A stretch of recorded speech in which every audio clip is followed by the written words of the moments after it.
All right, we're ready for Proverbs 30. As we mentioned last time, we kind of changed our schedule a little bit. And so today we're looking at 30 and 31. We were slated for 31 today, but we are a week off because of our meeting that was canceled, or postponed, not canceled, but postponed.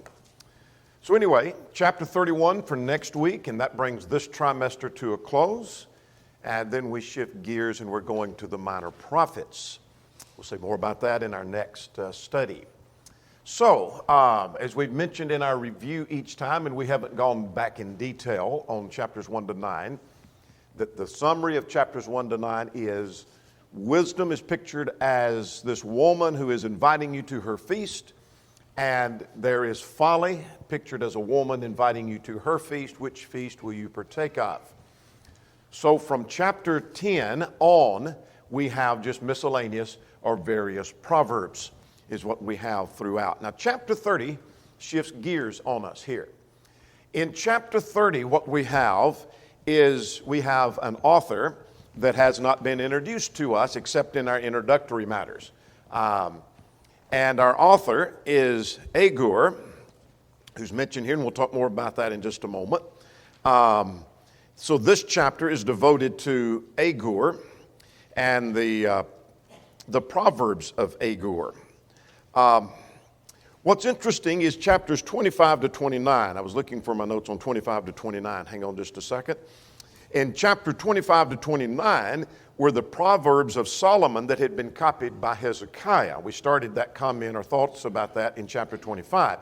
So we just finished that unit of chapters. And so, is that the only Proverbs of Solomon? No. There were other, but that was a section that had been copied by Hezekiah.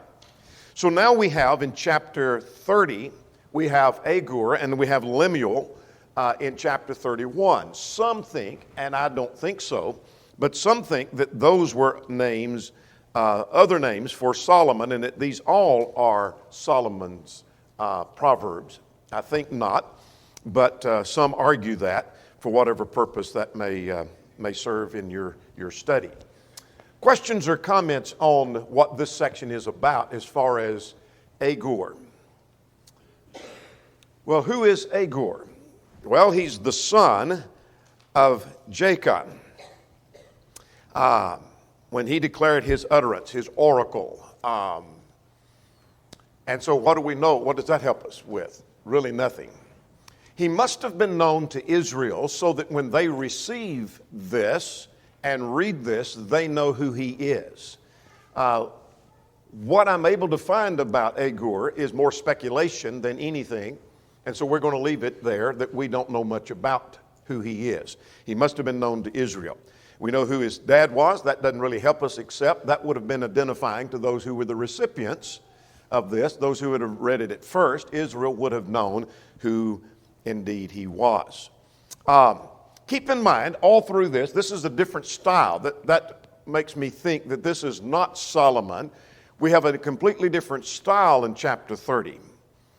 And there are numerical proverbs, meaning that he'll talk about 3 and 4. He'll talk about 2, 3, and 4. He'll talk about another group of 4. And so it's a different style than what we've seen from chapter 10 to chapter 29. And so all of these Proverbs of Solomon doesn't have that style. And you say, well, and we could easily argue that the same writer could write in a different style. Well, that's true. Not every sermon of a preacher is of the same style. That doesn't mean he's a different person. So, but that gives me evidence that this probably is not Solomon, not another name for Solomon. Any questions on who he is, and particularly verse 1 before we get rolling into the Proverbs themselves?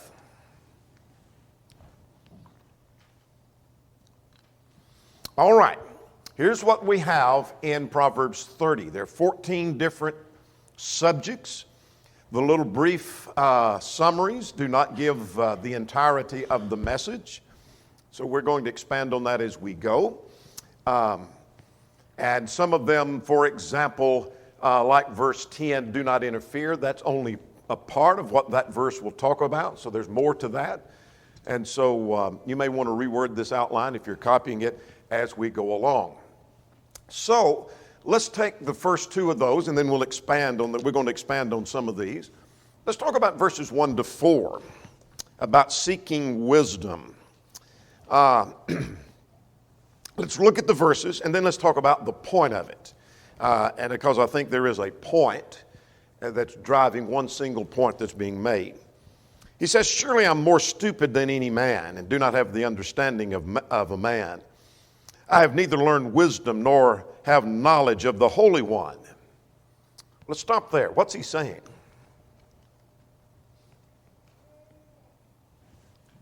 Is he saying, I'm absolutely stupid, I know nothing, I have no wisdom at all?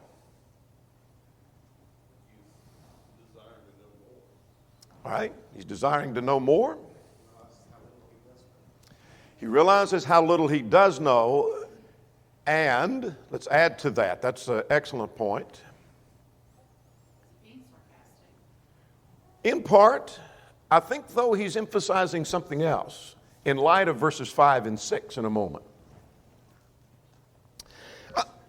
In comparison to God. I think he's emphasizing his limits in comparison to God and emphasizing that God is the source of true wisdom. It's not me. It's not man. God is the source of wisdom. Let's get ahead of ourselves. Let's jump ahead. We're going to come back. Every word of God, verse 5, he focuses where the source of wisdom is. And so we think we've got to the point now, we're nearly through with Proverbs, we've got to the point, I think, where we think that verses 1 to 4, verses 1 to 3 of any proverb does not relate to the next verse. These are just miscellaneous proverbs, and that's generally the case. But sometimes the next section sheds light on the previous section. Does that make sense? And it does so in chapter 30 several times. So what we see at verse 5, he's focusing on the Word of God. I think his emphasis is, my limits of wisdom and knowledge, I know nothing. I am absolutely stupid. If he is saying, I don't have any wisdom or knowledge at all, period, even from God, I'm still stupid, then why is his message recorded in the text? That doesn't seem to make much sense. You record the words of a stupid man, a fool, for all of the world to read and to gain from. No, it's saying in contrast to God. And God is the source of wisdom. So notice verse 4. Who can ascend to heaven or descend? Who can go into heaven and come back down? And who can gather the winds in his fist? Who can take the bounds of the waters in a garment? I think it's the idea of the long flowing garment that could be picked up and made basically a bowl. And who can take, like you could take fruit into this garment and hold it and carry it, could take the waters of the earth and put it in their garment. Well, God can, but man cannot. Who can hold the winds in his fist? God can, but man cannot. Who can establish the ends of the earth?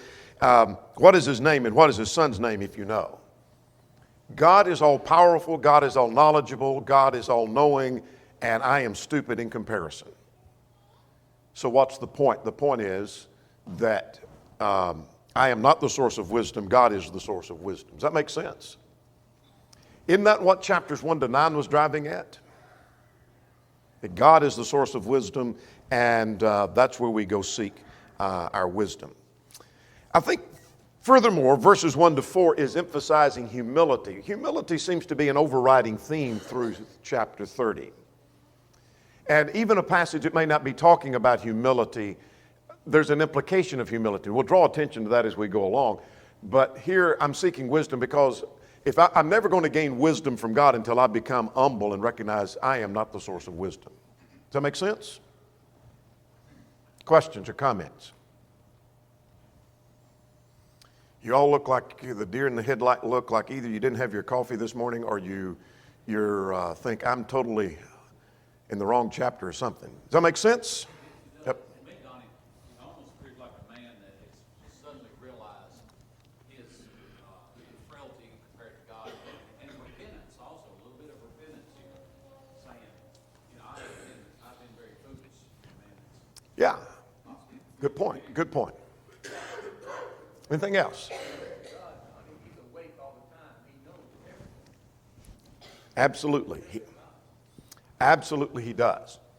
Now let's talk about the pure word of God and subdivide that just a little bit. But I think there's a direct flow from verses 1 to 4 into 5 and 6. Unlike many of the other sections of Proverbs where there may not be a connection between this proverb and that one, there seems to be a connection here. And that is, if the point be true, and I think it is, there's deep humility in verses 1 to 4. I don't have wisdom. It all comes from God. I need to seek it from God. Well, then let's focus on the pure word of God. So he said, every word of God is pure. That's there's 3 points here. That's point number 1. Number 2, he is the shield of those who put their trust in him. And then thirdly, verse 6, do not add to his words, lest he prove you and you be found a liar. Let's take each one of those. What's it mean, every word of God is pure?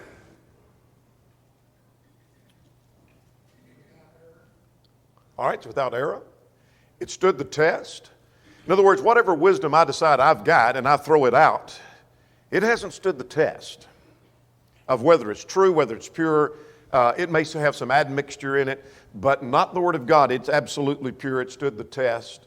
Whatever you find that's wisdom from God, mark it down. It's wisdom from God. Secondly, it's a shield to those that trust. What does that mean?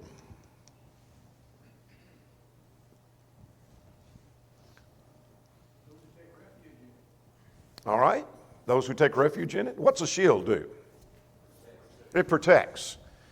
And so it is a shield of those that you put your trust in God and you take the Word of God and you believe it and you follow it. That Word serves as a shield to protect you from the forces of Satan. Does that make sense?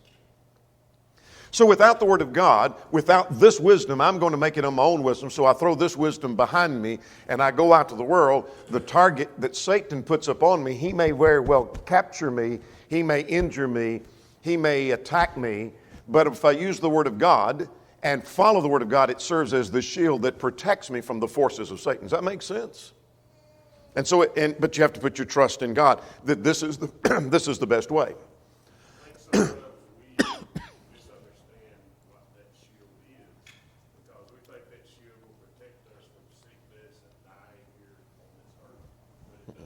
It gives us salvation later. That shield protects us for later, not now. Absolutely. You put your trust in God and you may not make it through that conflict physically, but you'll be all right in the end of time. Good point. Now then, verse 6 says, do not add to his word lest he prove you and you be found a liar. Some have suggested, and I don't think this is necessarily by intent, maybe it was, that the beginning of the Bible, by that the Pentateuch, there was the warning in Deuteronomy 4, don't add to or take away. At the end of the Bible, Revelation 22, 18 and 19, don't add to or take away. And right in the middle, don't mean the exact verse of the middle, but right in the middle of the Bible, Proverbs, talks about don't add to or take away. In other words, don't add to it. In other words, God's wisdom is complete. That's the idea. And so the purity of the Word of God, it's stood the test of time. It's going to serve as a shield and protect you if you use it. And then furthermore, it's complete. It's perfect. You don't need to do anything to it. You don't need to tweak it. It's not like buying a house and you say, this is pretty good, but you need to remodel and fix it up a little bit. Or a car, you need to restore it. Nothing needs to be done to the Word of God. It's perfect as it is. Make sense? All right. Now verses 1 to 4 and verses 5 and 6 go hand in hand.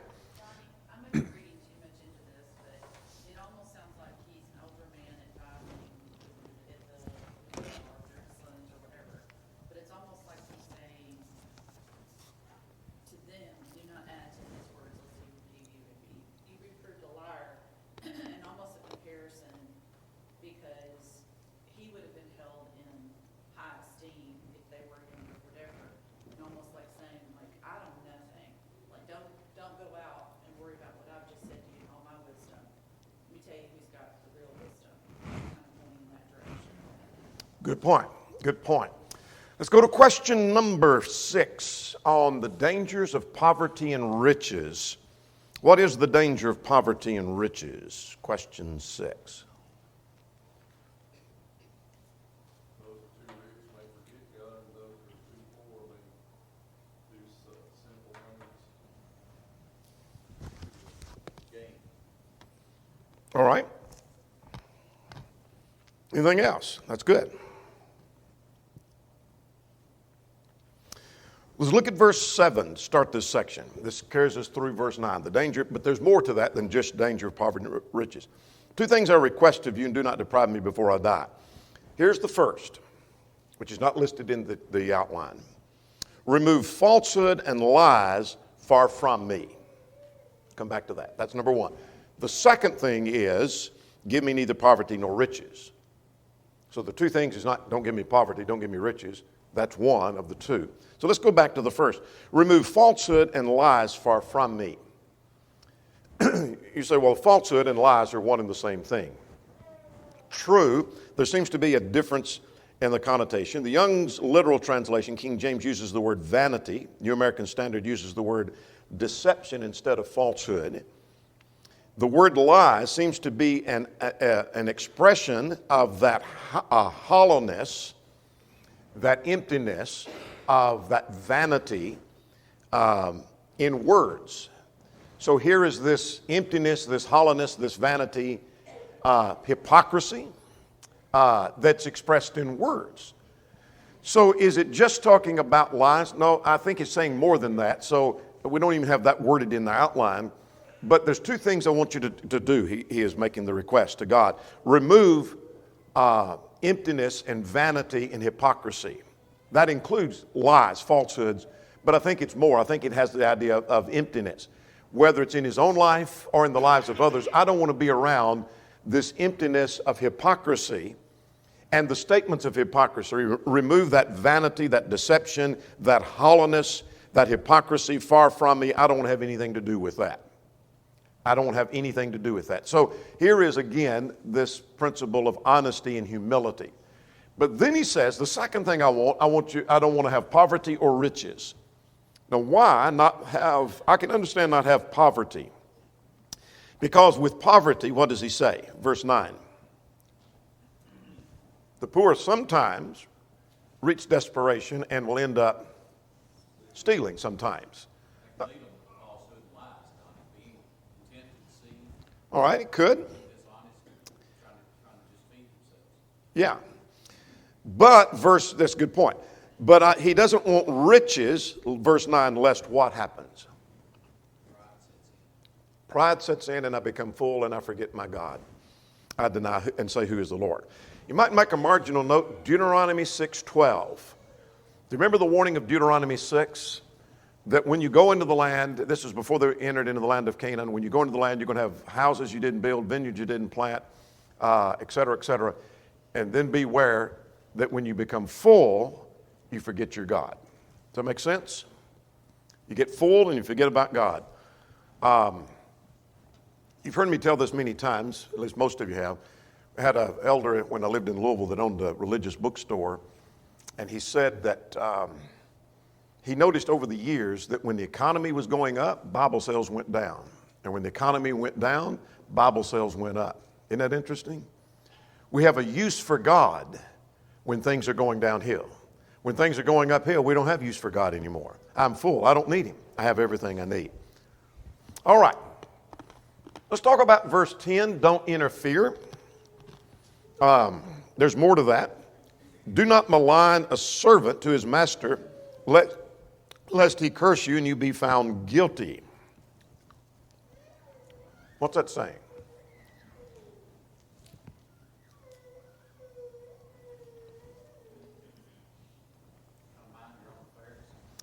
Yeah, I think at least in part it's making the point, don't get involved in affairs that's not your own.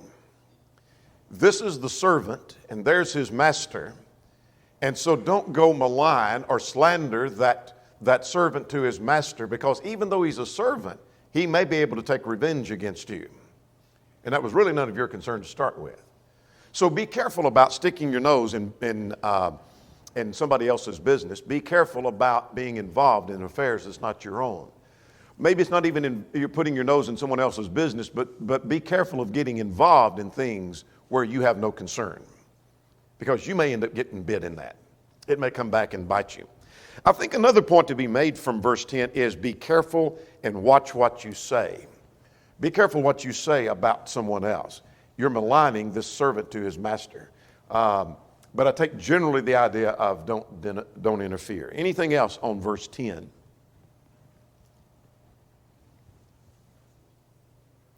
All right, let's talk about a sinful generation. Now, this is going to flow into the next section, as we did previously. But a sinful generation, I call this, verses 11 to 14. So let's see what he says, beginning at verse 11. This generation that curses its father. Let me back up before we list the four things there. I think he's talking about four things that are caused by this lack of humility we've been talking about. Four things that are caused by arrogance or lack of humility. Now, he's talked about this humility in verses 1 to 4. He's talked about it in down through this point, either directly or indirectly. So now beginning at verse 4, here are four things that are caused by that. What's the first? Do what? Yeah, they curse the father and does not bless his mother. What does that suggest? Disrespect for the parents. So this lack of humility, this lack of deep humility will cause one to have no respect for those that are their leaders, their parents, to be disobedient to them, have disrespect for them. In the Old Testament, that would bring death, Exodus 21, verse 17. All right, here's something else. What's the next thing? This generation is pure in its own eyes, yet is not washed from its filthiness. Maybe a couple of ideas. All right. Some suggest, and I think this is included, though not exclusive, that they think their own thinking is wiser and better and superior. They're pure in their own eyes, and yet they're not washed from their filthiness. They're self-righteous. Might be another idea that's involved. But how often do you see, particularly a young person, that thinks they're smarter and wiser than their parents and their parents' generation, and we've got it all figured out? Nobody else had it all figured out. I see that in young preachers sometimes. The previous generation didn't know how to fight the fights against sin and error. They did it all wrong. We know how it ought to be done, and we've got it all figured out. Yeah, let's see how that works for you. Let's just see how that turns out. Same thing is true in any aspect of life. The third thing is, verse 13, they are arrogant. They're lofty in their eyes, and their eyelids are lifted up. And so a lack of humility leads to arrogance. And then it does something else, verse 14. They have teeth like swords and fangs like knives, and they devour the poor and the needy. What does that suggest? Tear others down. They're cruel. They don't care about other people. So I call that a sinful generation because verse 11 describes this as a generation, and then it describes sin. But I really think that verses 11 to 14 is describing how a lack of humility leads to this kind of activity. So if they're not humble enough to seek the wisdom from God, verses 1 to 4, this is what you're going to end up with. You're going to have disrespect toward parents. You're going to have a self-righteous generation that thinks they know better than everybody else. They're lifting themselves up with pride, and furthermore, they don't have any concern or care about other people. Now look around in 2024. Do you think we have any of this going on? All around us. And it's because we didn't seek the wisdom of verses 1 to 6. Make sense? Make sense? Up and down, yes. Back and forth is no. This means I don't know or I don't care. Make sense? All right. Anything else on that? Well, they're not, when he says there is a kind, there's a kind, he's describing the same kind. He's just using different illustrations. I think this is the same person. Like there is a man who's this, there is a man who's this. And like you say, it does kind of, it's almost a poster child of, some 2024 behavior. And that all that comes together. And then I think, I don't know what you're going to say about the give, but I think that's maybe part of it too, because they are not satisfied. Like they, no matter what, it's always more. And then the eye that mocks this father and scorns the mother, which almost goes back to where we started, is going to be plucked out without them being it. All right. Let's talk about verses 15 and 16, things that are never satisfied. Here's a group of four again, and thus been referred to by some as numerical proverbs. But be that as it may, let's start with verse 15. The leech has two daughters, crying, give, give. There's some question among commentators as the give. Is that, that's what they're doing. I know that. Nobody denies that. Some have thought those were also attached as names. I think that's just kind of a minute point. But be that as it may, the leech is a blood-sucking worm that's never satisfied, like we would think of as a tick. It's never satisfied, never gets enough. It doesn't just take a little and then moves on and it's done. And so the leech has two daughters, and whether you want to say named Give and Give, they're twins. They just want, they're just like their mother, and they want more and more and more, never satisfied. Or that's what they're saying, which is what they're doing. Of course, a leech doesn't talk, but it's like a leech says, I need more, I'm never satisfied. That's the point. Here's some things that are never satisfied, like this blood-sucking leech, blood-sucking worm. All right? Here's some things that are never satisfied. Now, why is this mentioned here? I think this follows on the heels of verses 11 to 14. Unlike many of the other Proverbs, this has a connection. That on the heels of verses 11 to 14, those that are of verses 1 to 4 that lack humility, that are self-serving, self-seeking, are never satisfied. Does that make sense? So the person who lacks that humility, doesn't seek the Word of God, is that person that we just talked about right here in verses 11 to 14, curses the parents, they think they know better, they're arrogant, they don't care about other people. They're not satisfied. And so what are they compared to? I don't think the point is to learn about the barren woman or the fire or the grave, but those that are not satisfied are like the leech and are like these things that are mentioned here. Does that make sense? All right. So he mentions the grave. The grave is Hades. Hades is never satisfied. So let's personify Hades as if it were a person. Does Hades ever say, wait, we're full. No more, don't send any more. No more can die. We're absolutely full. Hades will take more. Hades is wanting more. Hades is seeking more. It never gets full, never satisfied. What about verse 16? The part B, the barren woman. What's that about? She'll always want, I think, that lady that can't bear her own children, always got that emptiness and always wanting for her own. Yeah. There's nothing that satisfies that desire. Nothing satisfies that desire. So she's not satisfied. The earth found without water, in other words, the parched earth in a drought, it can't get enough water. So you have a big heavy rain and it floods and that water's gone and it needs more. Never satisfied. And the same thing with the fire. Let's personify the fire again. And if the fire could talk, the fire never says, don't put any more fuel on, I've had enough. It'll burn anything that you put in its path. It just keeps burning as long as you got fuel. Never satisfied. So again, the point's not to learn about fire and the earth and the barren woman or the grave, but just as those are never satisfied and the leech is never satisfied, there are people that are never satisfied. Now, so let's go back to 11 to 14. I learned the principle they're not satisfied. Let's make some application of that. I'm not thinking of a particular point, so I'm not fishing for a certain thought. I'm just more interested in how you think that ought to be applied. So let's go back to 11 to 14. That particularly young person that doesn't seek wisdom and they reject God's wisdom and they know better than everybody else, but yet they're never satisfied. How? Only God can fill that void. Okay, that's good. Only God can fill that void. So quite often like the prodigal son, remember he went out searching for something and he didn't find what he was looking for. He spent everything searching for something that was better than what he had, and come to find out it was better back home. So he's searching and he was never satisfied till he came back. That's a good point, Stephen. Searching in the wrong places. How are they never satisfied?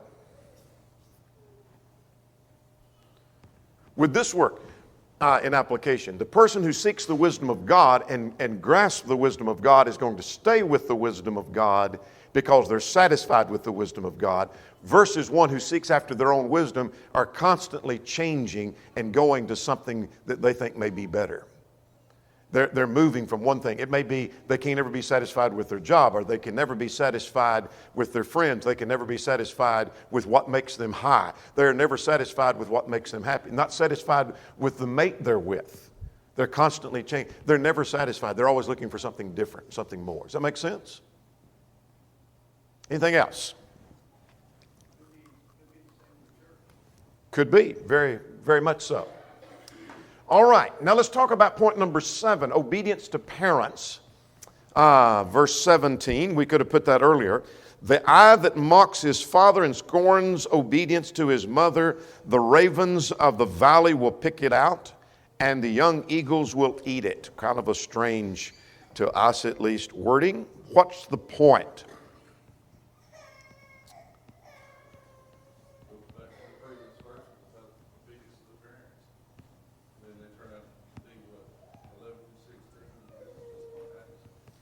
Yeah, I think it's just talking about there is no honor to those who have disrespect for parents. So let's go back and tie the verses together. There's a lack of wisdom, verses 1 to 6, not seeking the wisdom of God. This is how they turn out 11 to 14. They're never satisfied, and furthermore, they end up being disobedient and mocking. It's the eye of the eye, I think in verse 17 is probably the eye of defiance, a defiant eye that mocks their father and scorns their mother, disobedient, disrespectful. The idea of the ravens coming is not a literal that if you disobey your parents, a bird's going to come pluck out your eye. But it's the idea of being left on the side of the desert or the road and you don't have an honorable burial. There is no honor to those who are disrespectful. That's the point.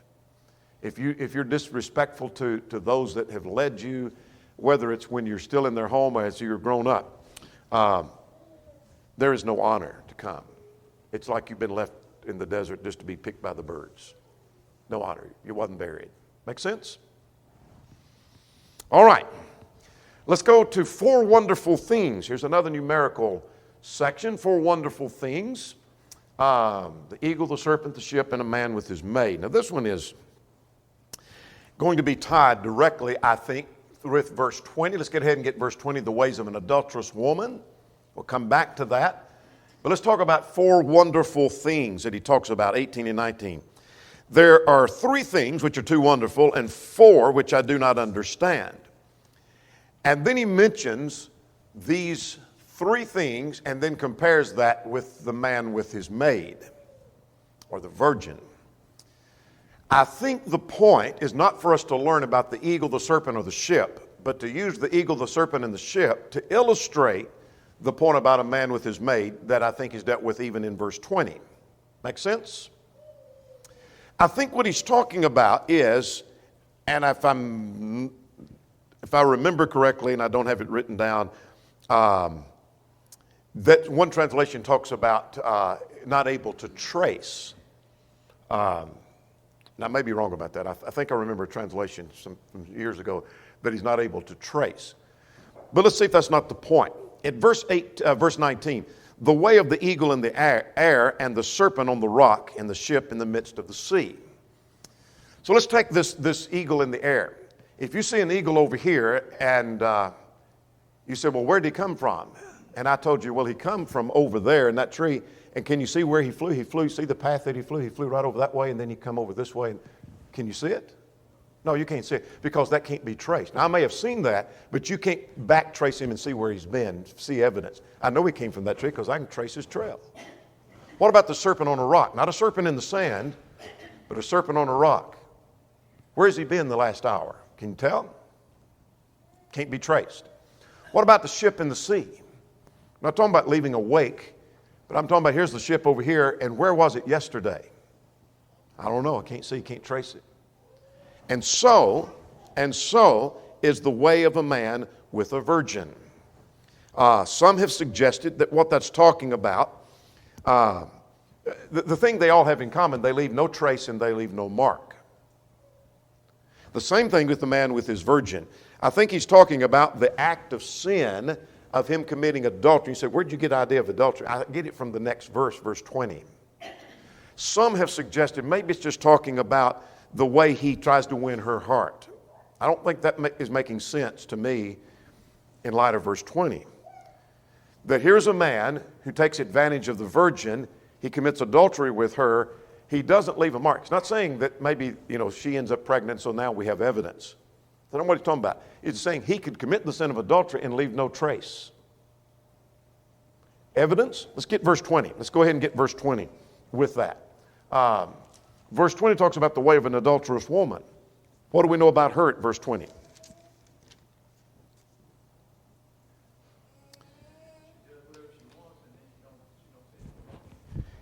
Yeah. Here's the way of an adulteress. An adulteress is doing wrong. She's committing adultery, right? Hence called an adulteress. But it illustrates her activity as she eats and wipes her mouth and says, I have done no wrong. Where she goes in and commits her adultery, she comes out. It's like going and eating, and when you weren't supposed to eat, like a kid who, did you get in the cookies? No, I ain't done nothing. And they wipe their mouth and they hide that. You can go eat and wipe your mouth, remove all evidence, and there's no trace that you've done something. And that's the way of this adulterous woman. So I think the point is there are some things that are untraceable. And so here's the way of the serpent, here's the way of the eagle, here's the way of the ship, and so the man with his maiden. And this adulterous woman wipes her mouth and says, I've done nothing wrong. She hides her sin. And but the point is, God ultimately knows and sees all. Make sense? Yes, ma'am. Why do you think he says they are wonderful things? Amazing. I don't think it's wonderful in the sense of that this is great. Like if I said you're a wonderful person, I'm saying you are a great person. You are outstanding. I think it's more in the sense of it's amazing. Hard to understand at times. I can't comprehend where this serpent has been or this eagle has been or whatever, or nor can I trace out. It's amazing that people are committing the sin and it's not traceable. And so not everyone, one of the things I'm learning from that, this is not answering your question, but one of the things I'm learning from that, not everybody who denies they're guilty is innocent. Because sin's not always traceable. Does that make sense? All right.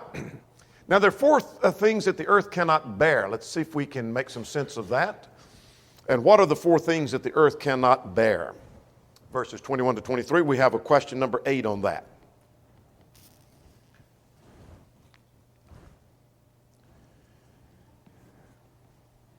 These are things that are intolerable. Our time is about gone, so we'll quickly hit this. A servant that ends up reigning, he's not prepared for that. So let's take the servant and of the king, and he becomes king. Let's promote him up. Let's go to the White House, and let's take the person that's the lowliest person there and promote them as the head of the Supreme Court. We don't need that. We need somebody that's got a little more sense than that. Does that make sense? They're not prepared for that. The fool that's filled with food, perhaps the low that's suddenly risen high. Have you ever known somebody that had nothing and then suddenly come to wealth? And they're not prepared for that. The odious woman, the King James says, the hated woman, I think is talking about one that was not married and she suddenly becomes married late in life. I don't think that's a pronouncement of all women. It's just simply saying that this is one perhaps that has been despised by other women because she wasn't married, and now that she is, there may be revenge. And then the handmaid that supplants her mistress. I think he's just talking about that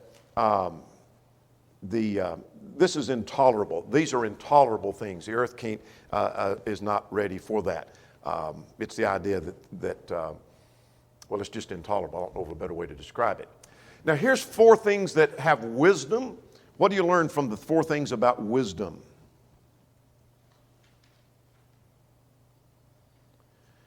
All 4 of these succeed despite having disadvantage. And so they're not humans. They have a disadvantage. The ants work and plan ahead. The conies, the King James says, are rock badgers. That's more like the size of a guinea pig. They hide in the rocks.